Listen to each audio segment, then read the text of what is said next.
আচ্ছা যত হইলো তোর ছোট ভাই। আচ্ছা তুমি কি তোমার বিয়া শাদী আর হায়াতাম না? হ্যাঁ ওই কইলাম নাগারতি বাড়ি নেং ঢেলুয়ে পড়ো। তুমি তো নাগারতি বাড়ি নেং ঢেলুয়ে পড়তা, তা আমরা দুইটা ভাত খাইতালাম না তোমার বিয়া শাদী কি তুমি করবা না? হ্যাঁ খুব ভালো করবা।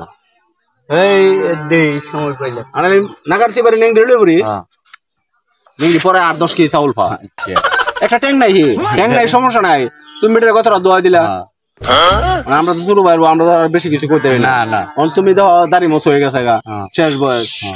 তো তুমি যদি আনা ওরা তো তোমার পরে পোলা পানে কেমনে বিয়া শাদী করবো? কি তোমার কি বিয়া শাদী করার কোনো চিন্তা ভাবনা আছে? আছে আছে মানে আশা আছে? আচ্ছা আছে আশা তো আর থাকতো না। না আশা আছে। তো তোমরা এলাকাটা কোনে পড়ছে? আমরা এলাকার মমিন 18 ভাই। 18 বাড়ি। আচ্ছা, ওখানে বর্তমানে তুমি বসা আছো কোনো? আছে 5-6 দিলে